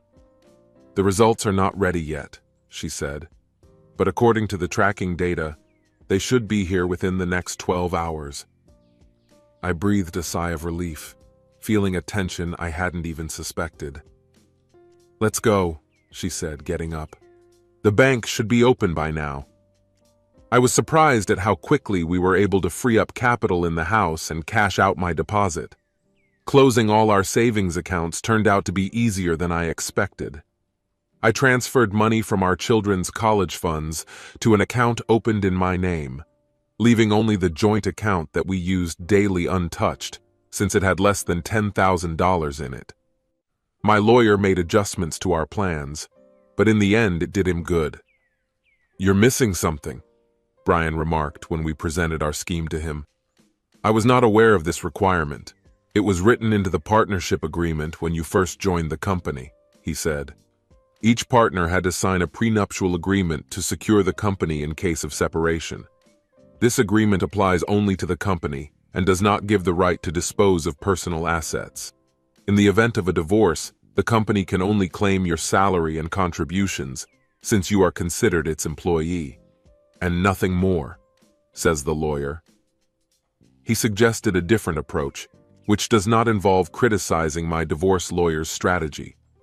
Instead, he offered to use the capital from my house and deposit to invest in the company and buy out one of the partners. It seems Robert has shown an interest in increasing profits. "Although you may not have enough funds for this at the moment, you could take out a loan from the company's pension fund to fill this gap. Repayment of the loan will be deducted from your salary, which will lead to a decrease in income when calculating your total assets," he said. "Since everything else will be related to the company, this is crucial. If the bank arrests your house, it will negatively affect your credit history, and you will lose half of the remaining funds in the bank. But other than that, she won't get anything. We can adjust your salary so that it is lower than hers, as a result of which she will have to pay you alimony," Brian added. I asked, "What will I survive on? If all my income goes to paying off loans, I will still need somewhere to live and eat. Besides, I have 2 other children, don't forget," I reminded him. I hesitated, not knowing what to do. "Let's refrain from discussing children for now," he suggested. "Have you thought about what you'll do if they don't become yours? Will you still take part in their lives?" Brian asked. I couldn't bear to think about it. "I'll have to wait until I get more information before making any decisions," I replied. He reminded me not to lose sight of other aspects of my plans, including the involvement of other lawyers. "I am sure that you will receive a significant amount of money from the lawsuit against her company, which can be used to repay the loan and resume receiving full salary as soon as the lawsuit is over. In addition, you will be able to collect all expenses from the father of the children if the paternity test shows that they are not yours. This potential compensation will not be included in the divorce agreement, but it will be paid," he said. "Could you call Robert and arrange the sale on my behalf? Now I'm not sure of my ability to cope with this task," I said. He nodded understandingly. We shook hands and left his office. I felt relieved when we left the building. When we started finalizing our plans, I was overwhelmed by a wave of satisfaction. But the realization of why we were making these plans soon caught up with me, causing a sudden emptiness in my chest. During lunch at the diner, I plucked up the courage and took another look at my phone. I hesitated before clicking on the link in the email, unable to muster the courage to face the news it contained. Reluctantly, I handed the phone to Michelle, studying her expression for any hint of what was about to happen. "I'm so sorry, Gary," she whispered softly, and her emotionless tone surprised me. I took the phone back and read the results. Everything was confirmed. None of the children were biologically mine. Even though they had the same father, I was not the father of these children. The crushing blow of losing both children was overshadowed by the intense anger I felt at being deceived. Caroline not only falsely claimed that these 2 children were mine, but also manipulated me into having a vasectomy, which deprived me of the opportunity to have children of my own. "Gary!" Michelle's voice brought me out of my reverie. "This is neither the time nor the place. Stay calm. We'll figure it out, I assure you," Michelle said. I took a few slow breaths, trying to calm the rage bubbling inside me. The idea of harming someone occupied all my thoughts. I even thought about such extreme measures as hiring the perpetrator of the crime to deal with the person responsible for the paternity of children whom I considered my own.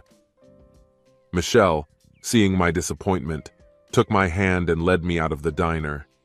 When we got to Lorraine's office, we got a call asking for a meeting. When we entered her office, Lorraine looked gloomy, and there was a sense of foreboding in the air. Caroline didn't waste any time while I was gone. Lorraine informed me about the private investigator's preliminary report. According to her, a man visited my house and stayed the night. Unfortunately, at that moment, they could not look inside the house. I quickly assumed that I had cameras installed and could swap out the flash drives to see what happened. Lorraine agreed and urged me to do it immediately so that we could develop a plan based on the information gathered. I also mentioned that there would be an au pair living in the house, which would make it difficult for me to return since I was away on family business. The au pair is currently at the play center with Sophie and James. I'll keep an eye on her and let you know if she leaves, Lorraine said. Since Lorraine's office was about 30 minutes away from my house, Michelle quickly got behind the wheel to take us to a safe place. As soon as we arrived, I swapped the flash drives without any problems. After a quick search of the house, we found nothing suspicious and returned to Lorraine's office. We examined the flash drives, deciding not to examine the one in the bedroom. I didn't need to be a witness to what was going on in that room. As soon as he walked through the door, it became clear that we were discussing a man. It turned out to be none other than her boss, Bill Wainwright, the man she worked for the entire time we met. What really shocked me was the scene that unfolded when he drove up to the house. Armed with his own key, he confidently entered the room. James, noticing his presence, looked up in surprise. "Daddy Bill!" James shouted, rushing to hug him. He loosened his grip and I fell, tears streaming down my face. I couldn't be a witness anymore. Lorraine watched me suffer, and Michelle, showing rare tenderness, hugged me comfortingly. It took a while, but eventually I pulled myself together. "Would you like to take a break?" Lorraine asked, but I declined. The pain subsided a little, but the outburst of anger began to consume me again. "What should I do next?" I asked. "I have a copy of the terms of employment at your wife's company. There is a clause prohibiting marital relations, so we have strong arguments against the company for violating this rule. And since the person your wife is involved with is a high-ranking executive, the company will not be able to plead ignorance," Lorraine said. I shared the advice of the company's lawyer with Lorraine, who couldn't contain her delight. She immediately dialed his number. "Can I get copies of the prenuptial agreement? Could you send them to me by email?" "This is just fantastic," exclaimed Lorraine, reading the prenuptial agreement. "Forget about everything I said before. Your partner's suggestion is absolutely correct. If he wants to sell the company, buy it out. Invest all your assets in the company to protect them. We can file a lawsuit against her company for non-compliance with the court's decision and against him for causing mental suffering," Lorraine said. "Caroline entered false information on the birth certificate, and so far they have both spent significant amounts on children. The deduction for medical bills for childbirth alone is quite significant," says Lorraine. "It all depends on whether Robert can sell my company. We'll have to wait for him to give us an answer," I said. Michelle drove me back to the hotel, and I headed to my room. When I was about to sit on the bed, there was a knock on the door. I opened it and saw that she was standing in the hallway. "Let's go," Michelle said. "You can't be alone right now," she informed me. "Why?" I asked. "You're going to attack the minibar. I want to be able to look after you," Michelle said. While she was talking, she gathered up my meager belongings, took my hand, and led me out of the room. After examining me, she led me to her car. "Where are we going?" I asked, realizing that I didn't really mind. "To my house," she replied. "I have an extra room that you can use," she offered. I started to answer, but she turned her head and looked at me, silencing me. I visited Michelle's house for the first time and was amazed at how similar it is to mine, despite the fact that she has only one floor and I have two. She took me to a room with an adjoining bathroom and told me to freshen up before dinner, which was supposed to take place in 30 minutes. We ate in silence. The food looked delicious, but I didn't feel it. There were a lot of thoughts in my head that couldn't settle down. Anger was boiling inside me, but I couldn't summon the courage to let it out.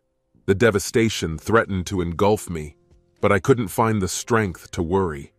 All I could focus on was making my plans come true. I was working on autopilot. My path was predetermined.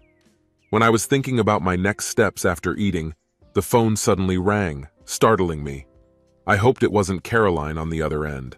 Fortunately, it wasn't her. "Hi, this is Robert," came a voice on the line. I greeted him listlessly.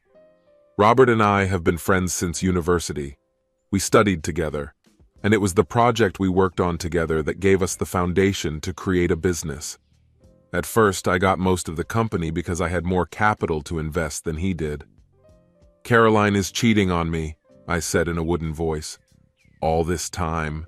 he asked incredulously. "Yes, and none of the children are mine," I said.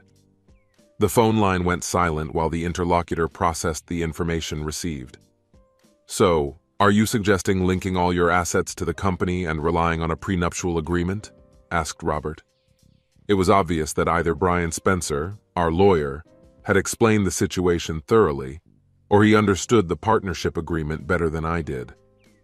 "I would like to keep a 5% stake and continue to work in the company as a consulting engineer," I said. "I will coordinate all the details with the HR department. The rest of the shares are yours," Robert said. "Okay," I replied. "I'll ask Brian to prepare the documents. I'm truly sorry. I understand that now it may seem to you that this is not the case, but over time everything will get better. I can assure you of that. I've been in a similar situation before, and after a while it really gets easier," Robert supported. It was only then that I remembered his own divorce 4 years ago. We weren't privy to the details, as he was quite reserved, but I knew it was a difficult experience for him. Then I realized that he had used the prenuptial agreement himself. The next day, Michelle woke me up from sleep with a steaming cup of coffee. "Let's move on. We have a busy day ahead," she urged. The first thing we did was go to the office of Brian Spencer, the company's lawyer. As soon as possible, he prepared all the necessary documents for Robert to buy out my share in the company. In less than half an hour, the deal was completed. I handed over everything I had: property, savings, and a deposit. To cover the remaining amount, I had to take out a loan under the company's pension plan. On paper, I ended up in $1 million in debt. My salary has been reduced by almost half due to the deduction of tax benefits. Despite the financial difficulties, I met with Lorraine to discuss the deal. After examining the documents, she was delighted and declared that everything was perfect. Lorraine promised to prepare the necessary papers on the same day and offered to submit them on Monday. We have agreed that the documents will be transferred to both an individual and his company at the same time. Lorraine asked where I wanted to deliver the documents, stressing that they should be in a place that would cause the recipient the greatest inconvenience. "If you can arrange it at the Super Bowl, I'll pay the bill," I said. Lorraine giggled. "We'll take care of her at the office," she replied. "On Monday at 10 in the morning, if only the documents will be approved by that time. If I send them today, I will receive them tomorrow," Lorraine added. I nodded understandingly. "What's next?" I asked, turning to Michelle. She took responsibility. "Now," she said decisively. "We need to make 2 more stops before you go back to the office and pretend you just got back from putting out a fire in Portland. Can you stay at home until Monday?" Michelle asked. "I think I'll have to," I replied. "There's no need to worry. Just tell me what you need to hold out until that time," Michelle said. "I'm not sure. Is there any good news for me?" I asked. She grinned. "Then let's go," she said. To my surprise, the next stop was at the medical center. Here I went through all the examinations and procedures that were supposed to ensure that I would never be able to father a child. Confused, I asked, "What's going on here?" She replied, "Do you want good news?" Without waiting for my answer, she took me to the clinic, and I obediently followed her to the reception desk. The receptionist greeted us and invited us to sit down. When we sat down, my doctor soon appeared and took me to a consultation room. I glanced at Michelle, who remained motionless and had no intention of joining me. "Please," I asked, to which she just nodded and eventually followed me. Dr. Harrington did not mention the presence of my secretary during the consultation. He was well aware of her identity and knew that she was not my wife, as he also treated Caroline. The reason I brought my secretary with me was not his concern, but only mine. "Gary," he said to me, "I was surprised when you mentioned that you wanted to know about the reverse course of vasectomy," the doctor said. I was taken aback. Is this really possible? I looked at Michelle and noticed a slight smile on her face. Dr. Harrington confirmed that yes, it is indeed possible. He explained that since your vasectomy was done 3 years ago, the percentage of successful reverse operations is about 95%. The operation is slightly more complicated than a primary vasectomy and requires general anesthesia. I believe that after completing the procedure, you will be able to become a father of children again, the doctor said. My eyes filled with tears again. I still had hope of becoming a parent. It would require surgery, but it was a small sacrifice that I had to make in order to have children of my own. Although I didn't have a clear idea of who I would start a family with, now that opportunity was within reach. The doctor acknowledged the complexity of the situation and spoke in detail about the operation and its cost. "Unfortunately, your insurance doesn't cover this," Michelle informed me. "If you still want to continue, please let me know so that we can sign you up for testing," the doctor said. "Thank you, doctor. We'll be in touch," I said gratefully. Michelle led me out of the clinic to her car. "Is this good news for you?" she asked, smiling softly. In a burst of gratitude, I hugged her tightly. "Thank you," I whispered. I buried my face in her hair, inhaling her sweet scent. Then I realized what I had done and instantly released her, taking a step back. "I'm so sorry," I said. "Gary, it's all right," she said softly. We got into her car. "One more stop, then we go back to the office," Michelle said. I've been to Bill Wainwright's house several times over the years that Caroline worked for him. He and his wife Stephanie lived in a nice neighborhood. Michelle calmly got out of the car and headed towards the house. I followed her example. The guard informed Stephanie without knocking that we were expected and led us inside. Stephanie was already waiting at the door. "Gary," she greeted. "You must be Michelle, the secretary. Have you called?" Michelle confirmed. "Yes, it was me. Let's go inside." Stephanie led us into a room that, judging by the photos on the table and walls, was Bill's office. She sat down at the table and gestured to the chairs opposite her, making it clear that this was a professional meeting. "How can I help you?" "What's the matter?" she asked, fixing her gaze on me. I sat down, speechless, and met her gaze. Having plucked up the courage, I finally met Stephanie's gaze and asked if she knew about her husband's infidelity. Stephanie sighed sadly. "No," she replied, her voice heavy with emotion. "I had my suspicions, but I could never find concrete evidence. There was nothing I could take to a lawyer. If I had done that, I would have taken everything from this scoundrel," she said. Michelle added sarcastically, "Join the club." Stephanie turned to me and asked, "Do you have any evidence?" I nodded and said that I had proof that none of my children were biologically mine and that they had the same father. "I have a video of him with Caroline in my house, where my son calls him Daddy," I said. I couldn't finish the sentence because it was hard for me to breathe because of the lump in my throat, and I felt completely lost again. "Oh, Gary, I'm so sorry," Stephanie whispered. "For many years, I suspected that there was something between him and Caroline, but he was always so careful. I followed him, checked his phone and email, and even came into conflict with him because of my suspicions. But he always made me doubt myself, convincing me that I was just being paranoid. The private detectives I hired found nothing untoward. If I had concrete evidence, I would not hesitate to contact you," she said. I couldn't risk ruining a seemingly happy marriage based on mere suspicion. I knew that I needed concrete evidence before taking any action. What is your plan? Stephanie asked. I was wondering if I should reveal my intentions to my rival's wife. It is unknown if she will reveal everything to him upon her return. It might be too late for him to change anything, but I hoped that the revelation would be as shocking to him as it was to me. The main question is, what are you going to do? I answered the question with a question. Now you have proof, she said with a slight smile. I understand, she continued, and I don't blame you. I wouldn't reveal all the cards either. If you happen to know a good divorce lawyer, I would appreciate a recommendation. Michelle reached into her purse, took out a business card, and handed it to her. Thank you, she said. Will a week be enough? I nodded in agreement. Great, she replied. I'll be in touch. With that, she took the card and stood up, nodding in agreement. Our meeting came to an end, and Michelle and I got up from our seats. Stephanie came up to us, hugged us briefly, and kissed us on the cheek. I'm sorry again, she whispered.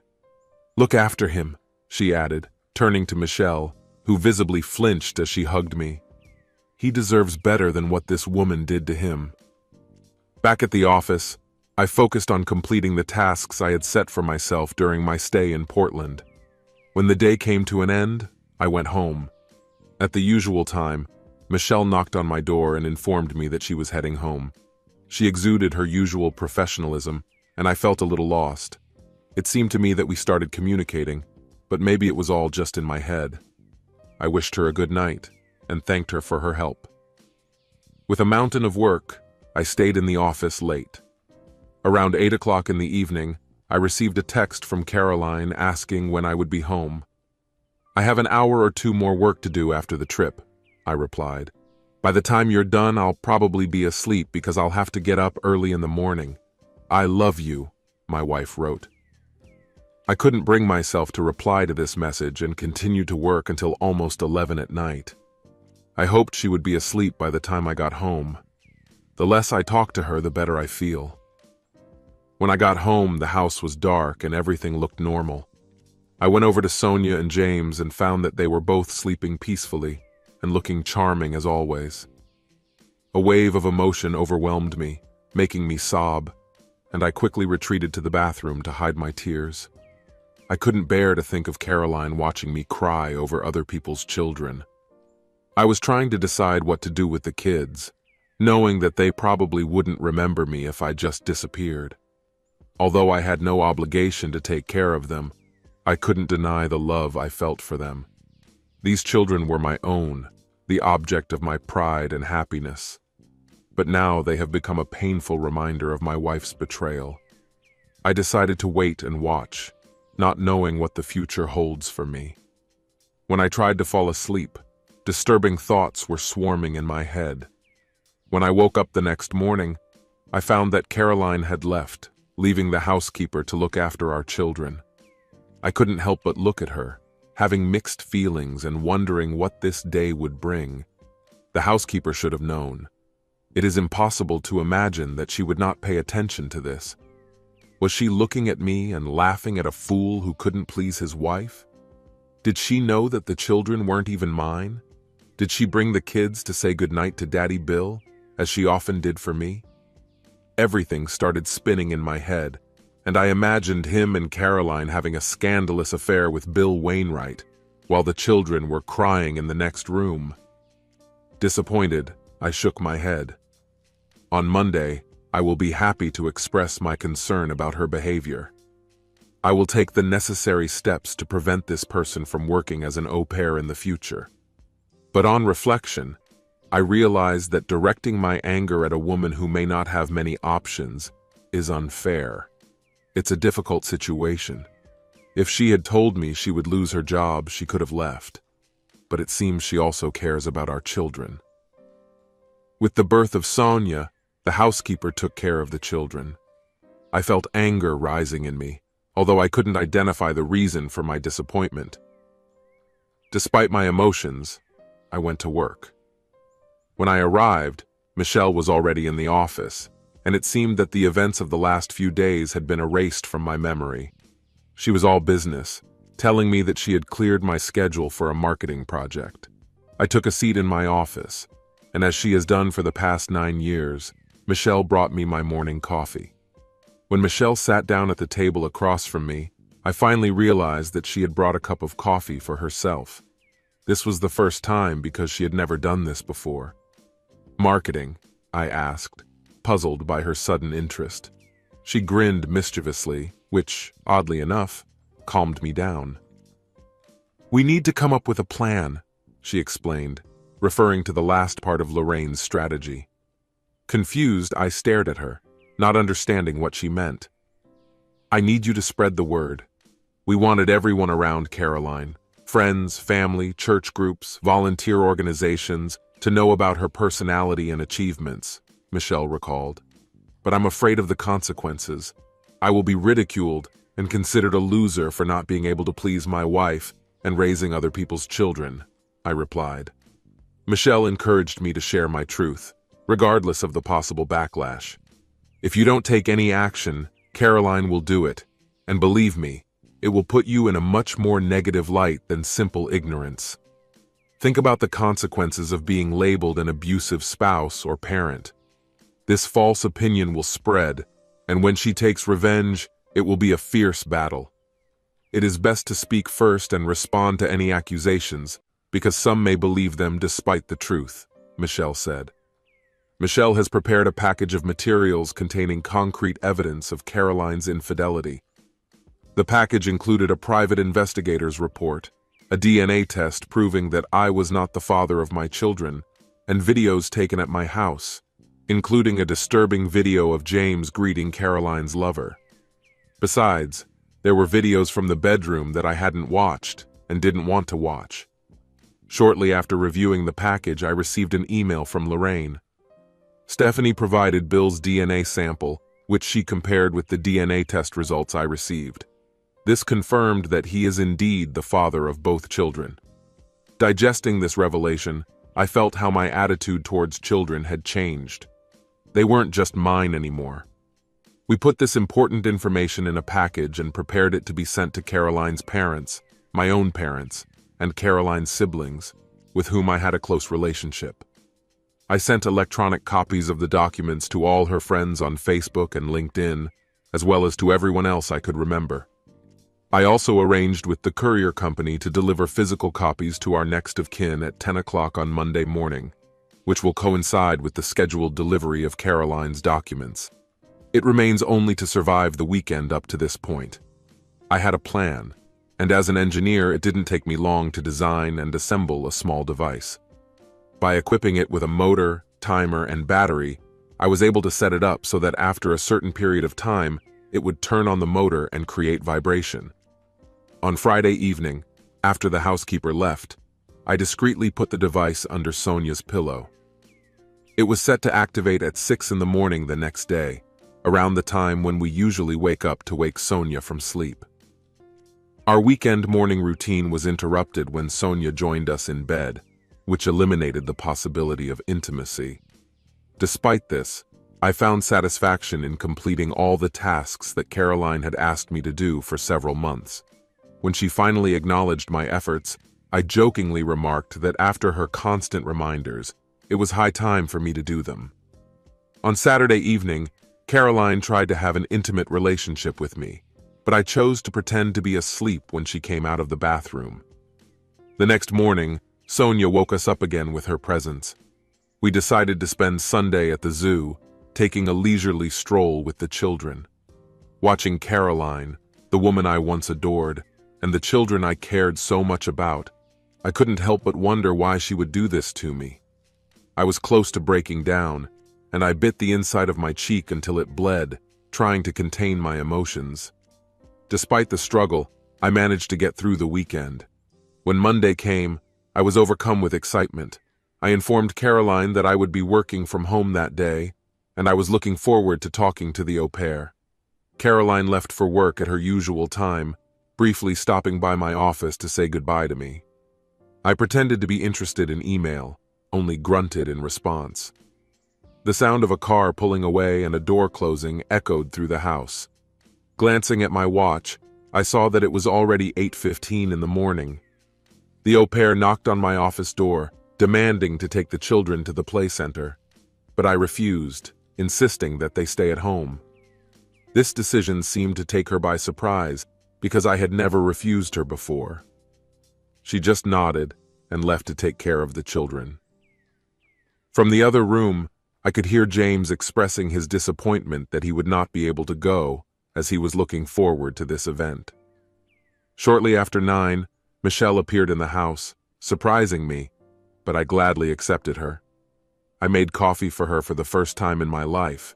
We had a conference call with Lorraine at 9:30. "Gary, this is your last chance to refuse. I'm not telling you this, but if you have any doubts, now is the time to express them," she warned. "No, I have no doubt," I replied. "Then I'll take your word for it," Lorraine said. I waited anxiously, keeping a close eye on the mailbox. I was looking forward to receiving confirmation emails when the first one finally appeared in my mailbox at exactly 10 in the morning. The second one came in 3 minutes, and the third one in 5. Just as I was processing this information, my phone rang. I thought it was Caroline, but to my surprise, my mom was on the line. "Hi, Mom," I greeted her. "What's going on?" she asked. "Did you receive the letter I sent?" I asked. "Yes, but," she began. "Well, then you know as much as I do," I interrupted. "Caroline is cheating on me," I said. "My whole marriage was a lie. The children are not mine. I'm filing for divorce from this liar," I said. "Gary, you can't," my mother begged. "No, Mom," I replied firmly. "I have to work. I have other calls," I said, and hung up. But the phone immediately rang again. This time it was Caroline. I didn't answer, waiting for her to speak. "Gary, we need to talk," she said. I remained silent. "I'm going home," she stated before ending the conversation. I informed Michelle that Caroline was on her way. "I'll leave you alone," she replied. I wanted to ask her to stay, but the words wouldn't come. I was just looking at her. "Call me when you get the answers," she said before leaving. Caroline arrived at the house about 20 minutes later. I heard her car pull up, but she didn't pull into the garage. When she entered the house, I didn't know what to expect. I wasn't sure if she would enter my office ready for a conflict situation or leave feeling defeated. Despite my uncertainty, she came in and sat down at the table opposite me. "Gary, she began, but I interrupted her. "I'm not interested," I said. "You don't even want to," she tried to say again. "No," I said. "I don't want to hear anything from you. You've been lying to me for 9 years, I said angrily. "I've never been a father to any of the children, but you persuaded me to have a vasectomy when you were still using birth control to stay with Daddy Bill," I said sarcastically. Her eyes widened at my words. "So no, Caroline, I don't care what you say. The contact details of my lawyer are listed in the legal documents that were handed to you. If you have something to tell me, contact her," I said firmly. "What about the children?" she asked. "What kind of children?" "I don't have any children," I replied. "I want to know why you betrayed me, but I can't listen to any more lies. I'm not interested in your explanations, excuses, and excuses. I just want it all to end so that I can piece together the rest of my life and move on," I said. I called the au pair into my office because her proximity allowed her to hear my words clearly through the open door. "You're fired. Leave immediately," I said sharply. Embarrassment clouded her face as she asked, "What? Why?" And I answered, "Because you decided to cover for her. Caroline, I know that you had an affair with your boss, and I'm not sure that you knew that the children belonged to him and not to me, but you were definitely aware of the situation. I have video evidence of you discussing the kids with Bill. That's why I filed for divorce," I said. "Gary," Caroline protested, "you can't fire her. I'm the one paying her salary." The au pair looked at Caroline with a grateful expression in her eyes. "All right," she agreed. "I called the agency. In exchange for refusing to take further action against their company, they agreed to exclude you from their registry. Therefore, If Caroline wants to keep you, she will not only pay you compensation, but also fulfill other obligations such as taxes, vacation pay, pension contributions, sick leave, and insurance, I said. The assistant's expression paled as she realized the gravity of the situation. The housekeeper not only lost her job, but was no longer listed in the agency's registry. Because of this, it will be extremely difficult for her to find another job at home. The agencies communicated with each other in their own way. "Now go away," I ordered, and she hurried away. "Did you really have to do that?" Caroline asked, shaking her head. "You just can't stop talking," I snapped. "I've made it clear that I don't want to hear anything. I want you to pack your things, pick up the kids, and leave my house," I said. "But this is my house too," she protested. "Based on the documents, I claim that the property is registered exclusively in my name. Therefore, until the court decides otherwise, I ask you to leave the house immediately," I said. She flinched at the sudden outburst of my anger. At that moment, James entered the room and innocently called out, "Mommy!" Sonia stumbled, and Caroline rushed to her with tears in her eyes. I closed the door to my office and stayed inside while she packed her things. After a while, she returned, holding Sonia in her arms. "Are you going to say goodbye to Sonia?" "What's the matter?" she asked. "No, she's not my daughter and James is not my son. Take them to Daddy Bill and let him take care of his children himself." "They don't concern me," I said. "Gary, Caroline began. "Get out!" I shouted. I heard the door slam and soon after the engine of her car roared. She's gone. Finally, I exhaled and felt like I had shattered into a million pieces. I was scared when I felt arms wrapped around me from behind and jumped up because I didn't hear the door open. I fell forward with my head in my hands, but when I looked up, I saw Michelle standing there and hugging me tightly. She pulled me to her and hugged me while I cried uncontrollably. It took a while, but eventually I was able to pull myself together. At that moment, I realized that I had just thrown away 9 years of my life. My marriage, my children, everything was gone. It seemed to me that I no longer wanted to look into the eyes of this world. But Michelle, who always took responsibility, said, "Let's go." Lorraine said it would take Caroline about 4 hours to get an urgent warrant to occupy the house. Since she has children, and this is a marital home, she will return. "Do you really want to please her by kicking you out of your own house?" Michelle asked. We collected my clothes and all the important documents. I had to decide where to stay, so I loaded my things into Michelle's car and drove away. First, we went to the office. There was not only an order to occupy the house, but also a restraining order, meaning that I was forbidden to approach the house closer than 100 feet. If I want to pick up anything, I'll have to make an appointment, and I'll be accompanied by Caroline's lawyer at my expense. Not understanding what was going on, I found that I had moved into Michelle's spare room. All my clothes were in the closet, and all my papers are now neatly stacked in the office cupboards. It's been a week since Caroline filed the paperwork. Every day I went to work and then returned to Michelle's house to eat and sleep. In the morning, she would bring me coffee, make breakfast, and then we would go to the office together. Despite the passing days, it seemed that nothing had changed between us. Michelle remained professional and focused, just hugged me comfortingly when I broke down on the first day.